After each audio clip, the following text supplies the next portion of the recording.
Hey everybody, welcome back to episode 24 of Jack Out of the Box. I hope you guys enjoyed last episode. Just this one's going to be kind of the same deal. You guys know the gist by now. I go through my week, and then at the moment I'm talking about music. I don't know if that's going to be it forever, but yeah, at the moment that's what we are doing. So I started off my week from last Thursday when I recorded the last episode. I think I just hung out and chilled and did normal stuff that afternoon. After I recorded, had dinner, played some games, went to bed. Then Friday, bright and early at 8:45, I had my interview to be a resident ambassador here at Coolabong again in 2023. This was like really laid back type of interview. They basically had 4 different stations where five actually, yeah. So they asked us a couple different questions. One room was like, what would you do if you found a bag of like $10,000 just on the ground? What would you do with it? And then they sort of went through and got you to determine what the deciding factors were in that situation. And then just give me a second, I'll pause. So, then after that, we had another room where we were like we were given a picture, like a basic black and white outline sort of thing. And we had to explain to another person how to draw that, like exactly how we saw it. So that was pretty cool. It was pretty easy because it was just an outline. Like, it wasn't a very detailed picture. It was just sort of where shapes went and how big they were and stuff like that. Which I did pretty good at. Mine was just a little bit too small, and one of the circles was a bit too big because I didn't really describe how big it needed to be. And then the next room, we had to explain how we describe the color blue to a blind person who'd never seen color before. That was interesting. I sort of just relayed it to a feeling because I was like, they'd know what it feels like to be calm or calm's sort of what I said because that's what I thought blue sort of was. That blue kind of feels calming and yeah. Then the second part of that was what someone who's just got their hearing, what song would you play them? I said Mac Miller's 2009, which I'll talk about next week. Basically, yeah, it's just a really cool beat. It's a lot of storytelling from Mac about how life now isn't how it was when he wrote the song back in 2009.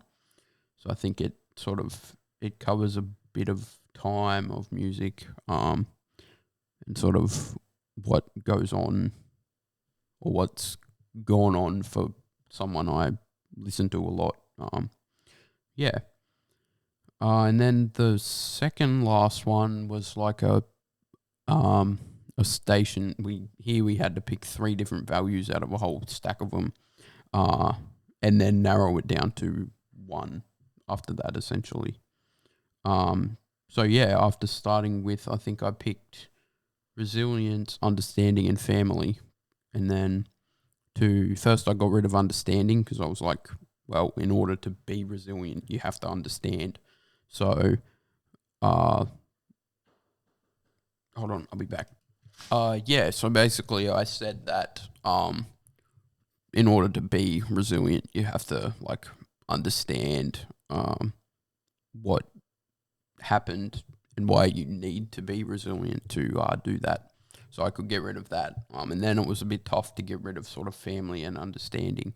But then I was like, well, I can sort of connect family to understanding. Like, say if, I don't know, something bad happened and you had something important on the next day.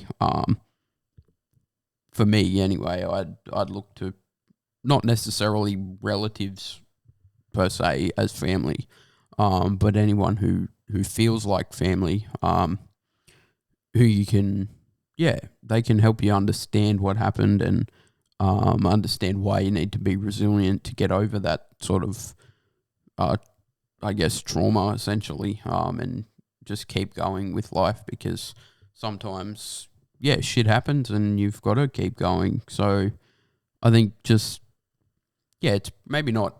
I mean, if I could have picked something that wasn't there, I would have picked like support network or something. Just having a group of people that you can rely on to help you through stuff, whether it be good or bad, like whatever, just through life. So everyone knows life isn't perfect, and if you have the right people around you, you can do your best to make it seem perfect anyway. So then after that, I could like explain how family was understanding and understanding was resilience. So I kind of just weaved my way around it like that and ended up with family. Because I think that's honestly the most important value, that we all have a team of people around us we can just rely on to help us through stuff. And then the last bit was like a group task. There were like 4 of us who went through everything at the same time and then did the last one together. Where first we had to, what did we have to do? Put ourselves in order, oldest to youngest, without talking to each other, which was pretty easy for me because I assumed I was older than 3 of the people there. Wait, actually, there were 5 of us, not 4. No, there were 4. What am I talking about? No, there were 5. I don't know what I'm doing. So there were 5 of us. And one of the girls there was like, it was her birthday that day, and she turned 21. So I was like, okay, yeah, I'm older than you. And then the other 3 were only 20. So they kind of battled back and forth for a little bit. But then sort of, I don't know if writing their month and day in the air helped, but in the end they got it right and we were all in order. So that was pretty cool. And then the last bit was to build a spaghetti tower that could hold a marshmallow in 5 minutes, I think. So basically we were like, well, let's just build a square, stick all the corners together, like by making sort of posts out of the spaghetti by like putting 8 or so bits together. It was like, it made it stronger. Then we built a square of that, taped all the corners together, then turned that into a pyramid. By putting more spaghetti posts up diagonally, meeting in the center. And then we sort of thought we could build like a big, and put another post in the middle of the pyramid, just pointing up, and we could stab the marshmallow on there, which we did, and it ended up being 40 something centimeters tall, which didn't matter. We just had to build something that would hold the marshmallow. So we did that, and that was it for that. We said good luck to each other and then headed home. So then when I got home, I finished up the group assignment presentation, which we had to do on Monday, and then just hung out.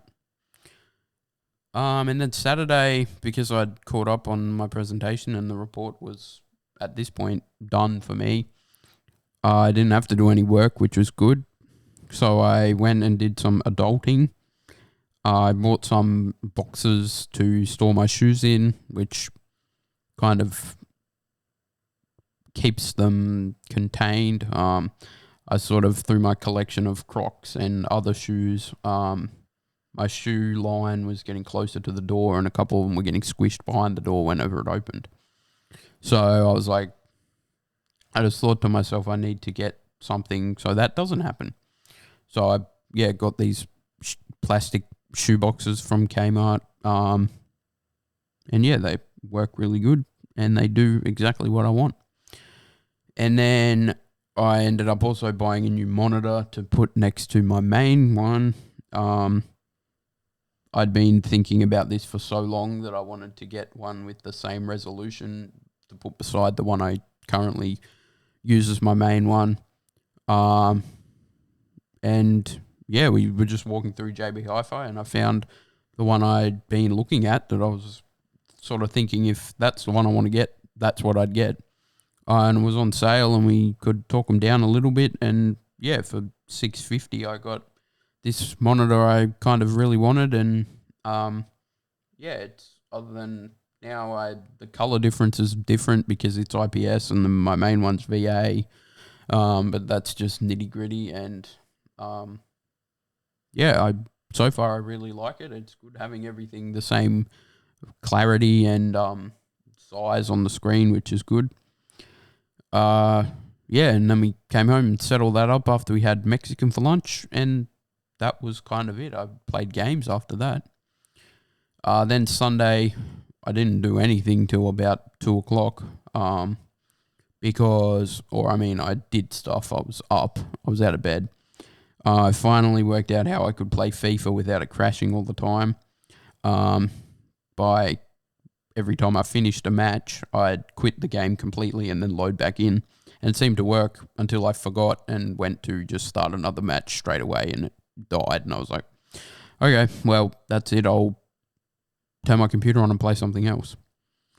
And then our group had decided to change the layout of our presentation and the style. So I was just responsible and quickly moved my stuff across before we had our meeting later that night.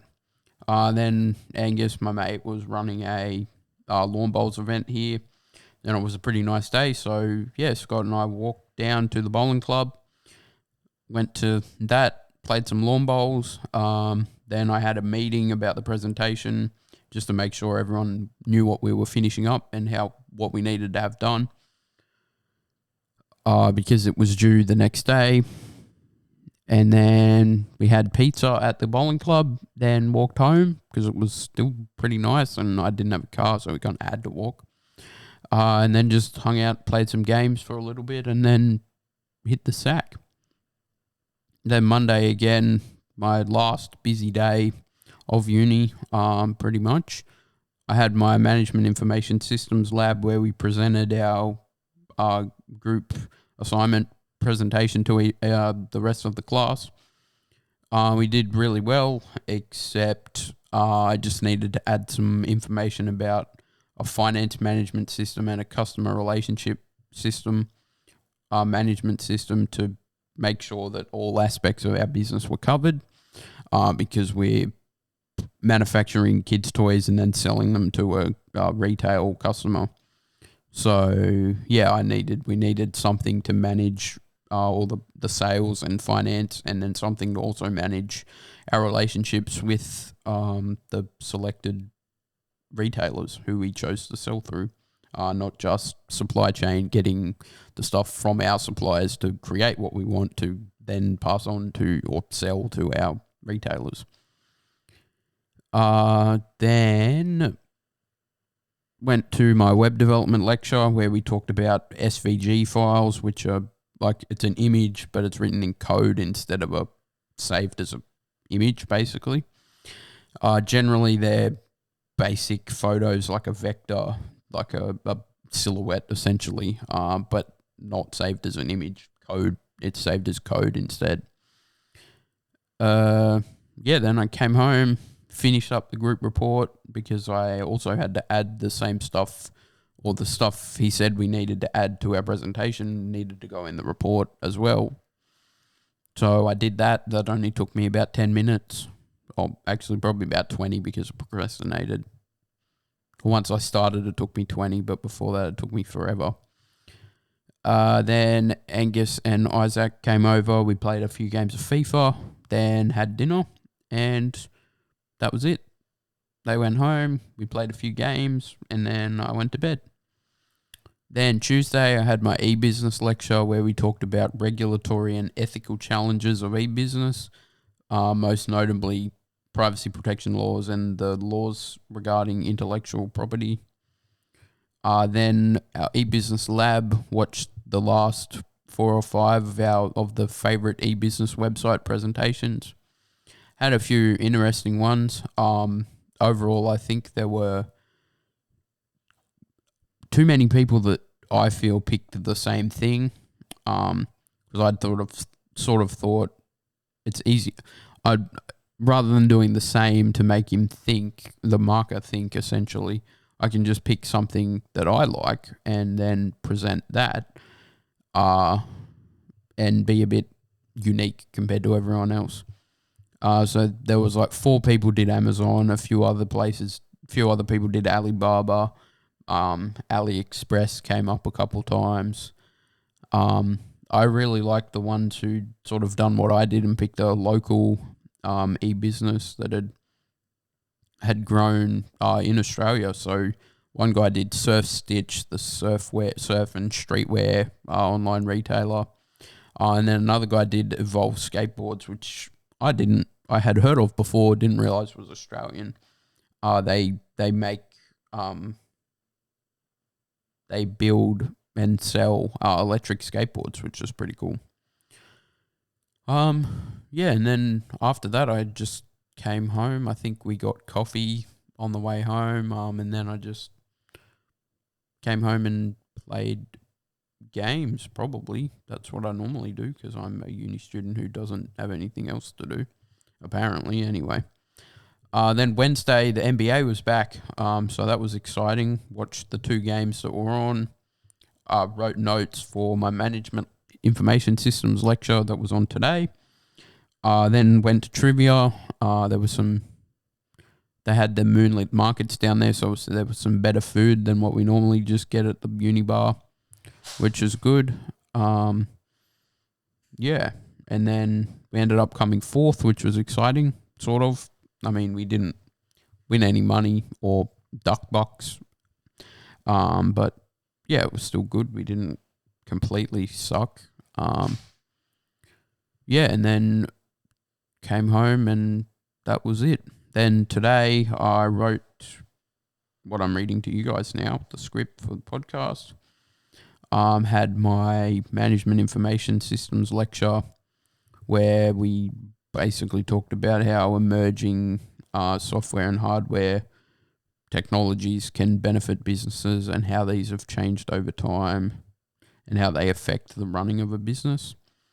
Then Gus and I tried out a new game after I'd finished writing the script for this. Yeah, and then here I am. Yeah, so moving on to the music. This one's a bit shorter because there's only 10 songs on The Divine Feminine. So, yeah, Mac Miller's The Divine Feminine was his 4th album released in 2016. Basically the clearest concept album for Mac. He knew what he was going to talk about and or rap about on this album. He reflects heavily on love and life throughout the album. To Mac, he's essentially treats the universe like a woman, I guess. The more you love it, the less you try and just sleep with it and screw it over, the better it is for you and her. And the universe. It becomes a deeper experience with life. Mac's trying to cuddle the world afterwards, not keep the Uber outside and dip as soon as he's done. Yeah, so track 1, Congratulations. I will just move this over here so I can see it. This one's sort of obviously the intro to the album about a girl Mac loves and has history with, how he has so many memories with her, and he's happy to wait for her because she's so divine. This sun don't shine when I'm alone. I lose my mind and I lose control. Mac is this sun he's talking about here.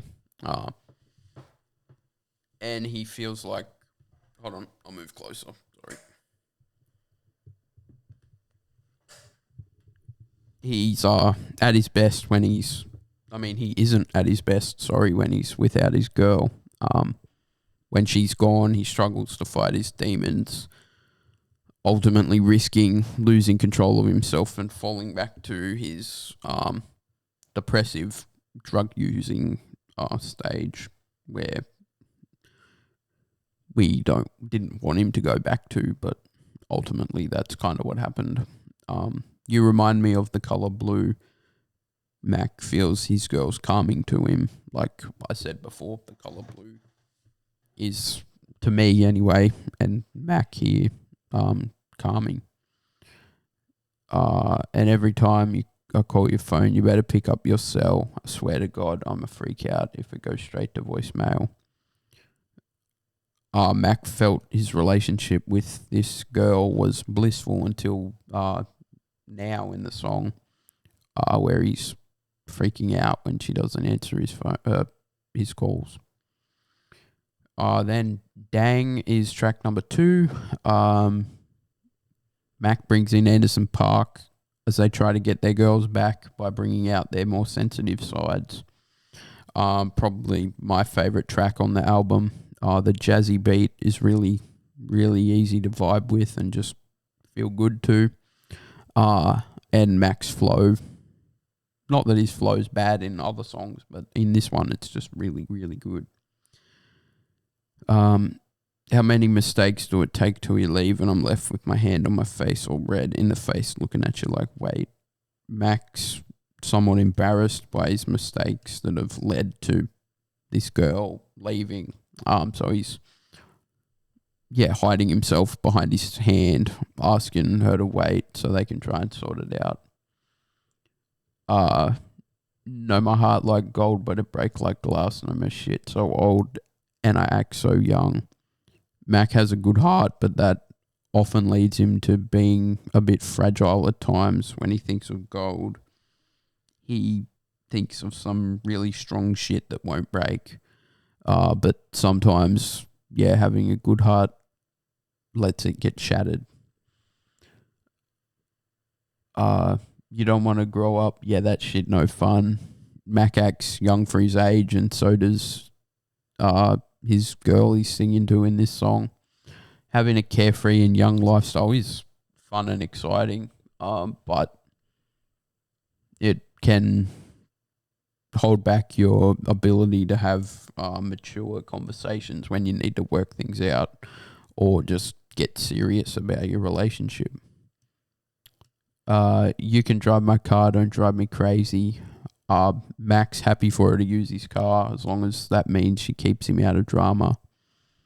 Like, say if she showed up to the club in his nice car without him, he would ultimately he feels drama would start out of that. Only got a little time and I ain't trying to spend it arguing about who ain't giving who attention. We're all only here for a lifetime, not forever. So Mac wants to make the most of that. He wants to give his all in the relationship and he wouldn't mind if she did too. So they won't just end up arguing about who's trying harder than who. This week she like him, next week they fight, and one conversation can feel like it cures everything that's off with the relationship, but in the end it may not, so the same shit just keeps repeating itself. They fight, they sort it out for a little bit, then they're fighting again before you know it. Can't keep losing you, can't keep losing you. Post-chorus sort of outro is Mac repeating this. He's got to start doing better to ensure that he stops losing his girl, because he can't keep this up, otherwise at some stage she may be gone for good. Mac can only lose her so many times.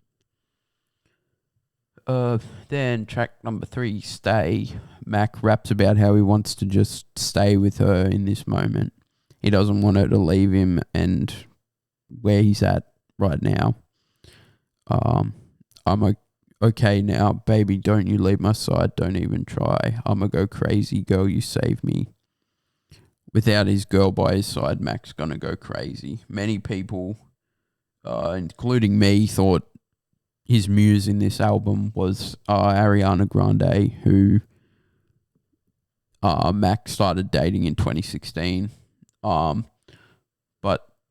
yeah, I learnt while writing this that Mac explained on the Breakfast Show in an interview. He wrote most of it before they started going out, which leaves me with more questions than I had before, but I guess that's all right. It's only she and I, ocean floor, how deep we dive. We be high, looking for another effing tree to climb. Mac and his girl have conversations so deep it feels like the bottom of the ocean. The high then could be taken literal, knowing Mac's past, but he was fairly well sober constructing this whole album, so I guess his high here is him being in love, not being on drugs, which is probably a better alternative. Then track number 4 is Skin. Much like the rest of the album, this does explore Mac's relationships, but in more of a sexual context. It's a weird song. While working on this song, Mac suffered writer's block for 2 weeks. He said when he finally wrote the hook and verse, he left the studio, and it happened to be the day Prince died. So then Mac was like, whoa, that could have been me, after no one had seen him for 2 weeks. So, yeah, Mac says Prince helped him write the first verse, or maybe, less Prince did it because he was not there. He had just passed. So I think, maybe the idea that Mac could be gone tomorrow maybe prompted him to, just write this song. All I do is make these effing songs, so finally I made a effing song. Since 14, Mac had spent like his whole life writing a bunch of songs. But now he's come to finally write one about making love with his significant other. And then, girl, you my painting, you my art installation, gonna F you, put you on the wall. Mac likens his girl to an artwork. He continues the metaphor by saying he wants to show her off. But this could also be taken as a double entendre that he wants to do her against the wall. So that's the end of that one. Then Cinderella is track number 5. This is a bit of a longer one. Mac portrays his feelings vividly for a lover. According to Ariana, later on in an interview, I think in 2018, this is the only song Mac wrote on this album about her. A 2-parter, Cinderella and Right After Love, where Ty Dolla $ign joins us. I've been waiting all night for this moment. I've been waiting all year for this moment. I've been literally curving all these hoes for you. Ty on the chorus saying that Mac's been waiting for his dream girl for a while and refused others to only get who he wants. Mac essentially had waited for his chance with Ari. You, part 1, Cinderella. You in my dreams, that's why I sleep all the time. Mac wants to stay asleep and dream all the time, as that's where he sees Ari and she's his dream girl. Because your fragrance got me faded, you be keeping me high. Mac's getting high off life with Ariana here. He doesn't need drugs for that anymore. She was his biggest supporter while he was on his sobriety journey. She was always trying to do whatever she could to keep him healthy, which I'm not sure how long after this album came out that was going on, but I thought you was an angel. Now you yelling to the Lord. You used to tell me all the time I ain't your type. Now you always want to spend the night. According to some stuff I read, when they first met, Ari's reaction was like, he looks so weird, and Mac wasn't even a type. But yeah, then Mac telling her she's an angel. They caught feelings, and then they ended up going out for a while. Then part 2, Right After Love. My Only Way Out is a Way In, referring to Ari and Mac's collaboration on her song The Way from 2013. When they started out as friends, it kind of ended up looking like Mac had bigger plans for him. He saw The Way as his way into her heart. Well, all my days now, they change, and I got an angel's, no more time for Satan. Mac's now different, as he has Ariana, his biggest supporter in getting him sober. She's his angel, and he doesn't have Satan, his depression bearing down on him, to leading him to cope with hard drugs instead of being sober. Well, wherever you came from, wherever you're going, I promise I'm not that far behind. Yeah, so don't you dare throw this away. Mac will do anything for Ariana. He feels their love was too epic to end, whether they lasted or not. She was always going to be Mac's biggest love.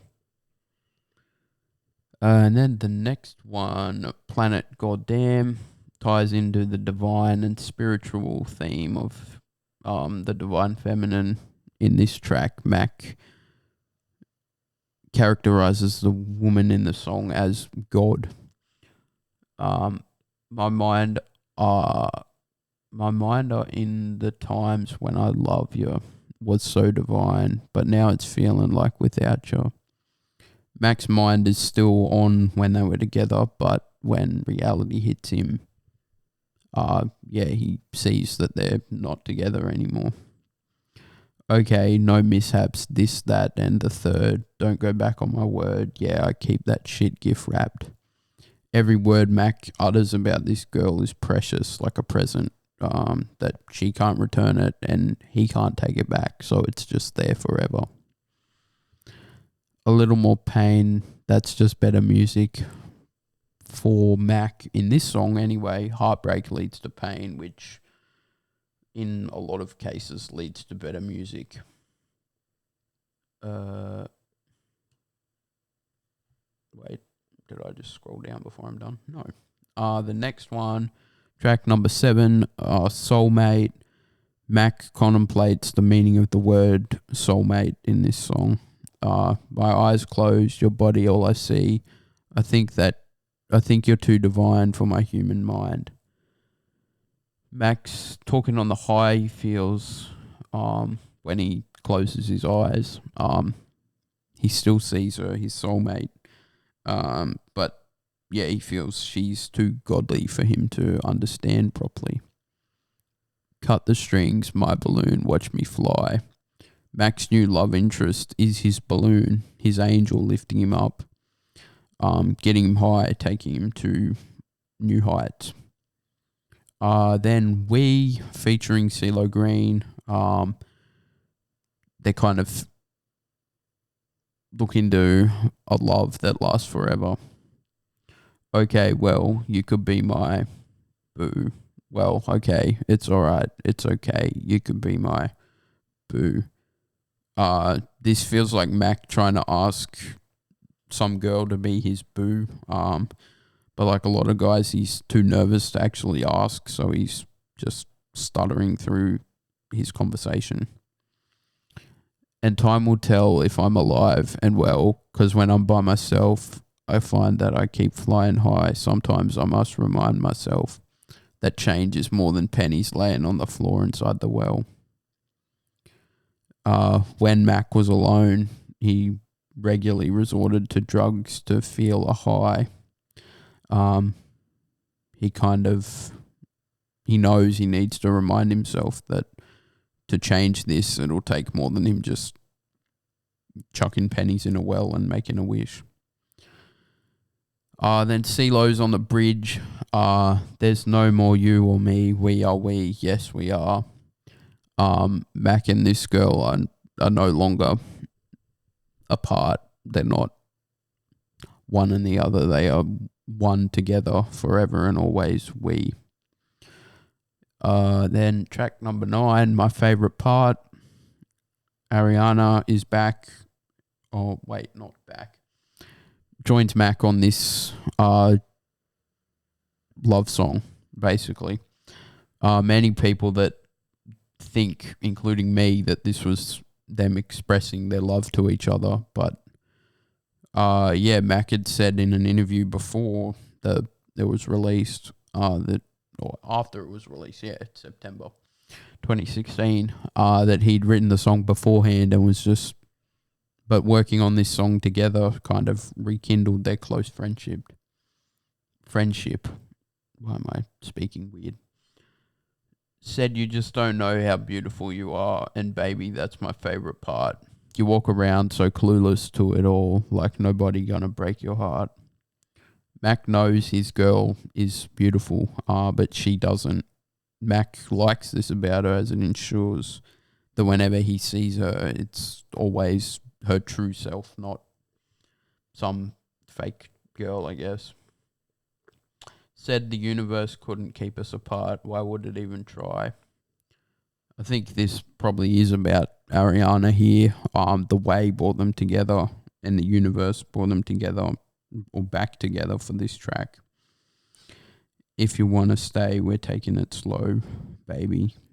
Ariana on the bridge. Sometimes she has been known to rush into things, but this time she's just going to take her time. And then track number 10, the last one, God is Fair, Sexy Nasty, showcases Mac's lyricism with a powerful and passionate Kendrick Lamar feature. The ballad ends this album with a powerful message of love. One day, 4 times, you don't mind that, I don't care. Mac's obsessed with this girl in every way, and she's always on his mind. And do you believe in love? Mac asks us, do we believe in love? Almost like he's convinced that love doesn't exist and it's just a fantasy in our minds. She been getting faded all the time, flap your wings. I've been getting stoned all week, it make me go too deep. Mac again calling her an angel. They have wings and are high up in the sky, faded essentially. When Mac gets high on weed, he almost gets too emotional sometimes. And then the outro is a recording of Mac's grandma explaining the story of her and her husband and how they fell in love and maintained their relationship. And then that is the end. So this one is, I think, the same length as all these other albums in time, because a couple of the songs are 8 minutes long. But yeah,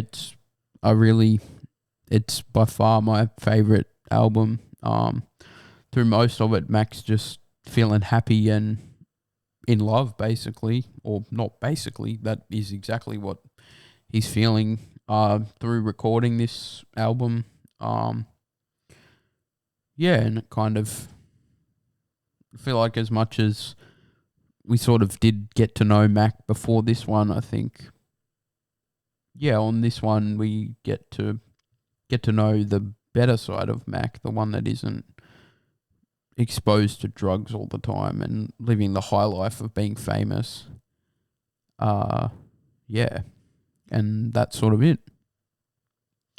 So, thank you guys for listening again.